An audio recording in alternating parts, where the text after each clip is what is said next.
ইচ্ছাকৃত নামাজ ত্যাগ করলে ঈমান থাকবে কিনা। দেখুন, ইচ্ছাকৃত জেনে শুনে ঠান্ডা মাথা যদি কেউ নামাজ না পড়ে, এই ব্যক্তি মুসলমান থাকবে নাকি কাফের হয়ে যাবে, এই নিয়ে ইমামগণের মধ্যে মতপার্থক্য আছে।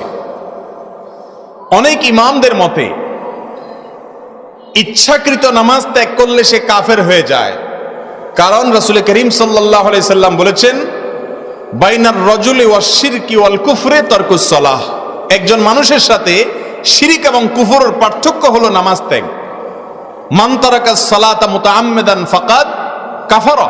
যে ব্যক্তি ইচ্ছাকৃত নামাজ ত্যাগ করলো সে কুফরি করলো বা কাফের হলো। দুইটা অর্থ হতে পারে। তো এই সমস্ত হাদিসের ভিত্তিতে কোরআনে কারিমে আল্লাহ তাআলা বলেছেন, ফাইন তাবু ওয়া আকামুস সালাহ ওয়া আতুজ যাকাত ফাইখওয়ানুকুম ফিদ্দীন। তারা যদি নামাজ পড়ে তাহলে তোমার ধর্মের ভাই। তাহলে এই সমস্ত আয়াত হাদিস থেকে বোঝা গেল যে ইচ্ছাকৃত নামাজ পড়ে না, সালাত ত্যাগ করে সে মুসলমান না। আমার কথা কি বুঝতে পারছেন? এটা অনেক ইমামদের মত। এসব ইমামদের মতে যদি স্বামী নামাজি হয়, স্ত্রী বেনামাজি হয়, অথবা স্ত্রী নামাজি হয়, স্বামী বেনামাজি হয়, তাহলে তাদের মধ্যে বিবাহ বন্ধন থাকবে না, তাদের বিবাহ বৈধ হবে না, তাদের সম্পর্ক ছিন্ন হয়ে যাবে। ডেঞ্জারাস কথাবার্তা। মুসলমানদের কবরে তাদেরকে দাফন করা যাবে না, তাদের জানাজা পড়া যাবে না বেনামাজির। কথা কি বুঝতে পারতেছেন? এটা হলো অনেক ইমামদের মত।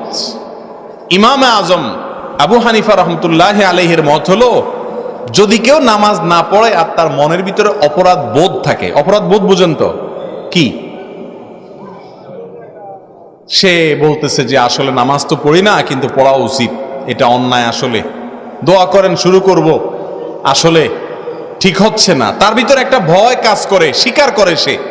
এরকম যদি হয় তো ইমাম আজম আবু হানিফা রহমতুল্লাহ বলেন সে কাফের হবে না, যেহেতু আল্লাহর প্রতি বিশ্বাসটা তার আছে, সে ফাসেক। আর আবু হানিফা রহমতুল্লাহ আলাইহির এই মতের কারণে বহু বেনামাজি বেঁচে গেল আর কি। কথা কি বুঝতে পারছেন?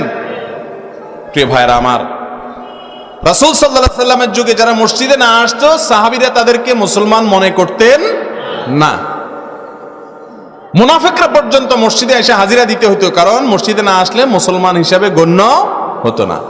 আর আমরা তো মাশাআল্লাহ, যদি কিরে নামাজ পড়ছ না কেন, বলে নামাজ না পড়লে কি হয়েছে, ঈমান আছে।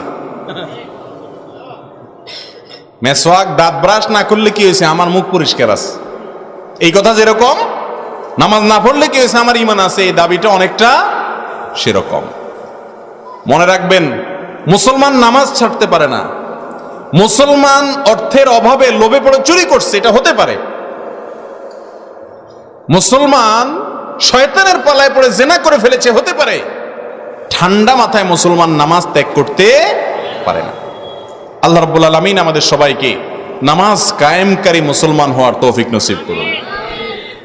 আরব আলেমদের ফতোয়া হলো, বিশেষ করে সৌদি আরবের ওলামায়ে কেরামের ফতোয়া হলো, নামাজ ত্যাগকারী কাফের, মুসলমান না।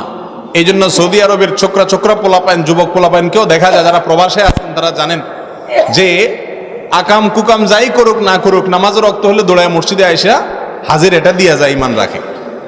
আর আমাদের ইমান তো ভাঙে টাঙে না, বাঙালির ইমান ওই ছোটবেলা লা ইলাহা ইল্লাল্লাহ পড়ে ধুইছে, আর মরা পর্যন্ত কত আকাম কুকাম, কিসের নামাজ তো নামাজ, আরো কত কিছু, আল্লাহর কত আয়াত, কত আদেশ, কত নিষেধে লঙ্ঘন করে, অমান্য করে, অস্বীকার করে, ডিনাই করে, এরপরে আবার দাবি করে বলে মুসলমান আমি। ঠিক না বে ঠিক? মরার পরে টেলা বোঝা যাবে। আল্লাহ তাআলা আমাদেরকে সংশোধন হওয়ার তৌফিক নসিব করুন।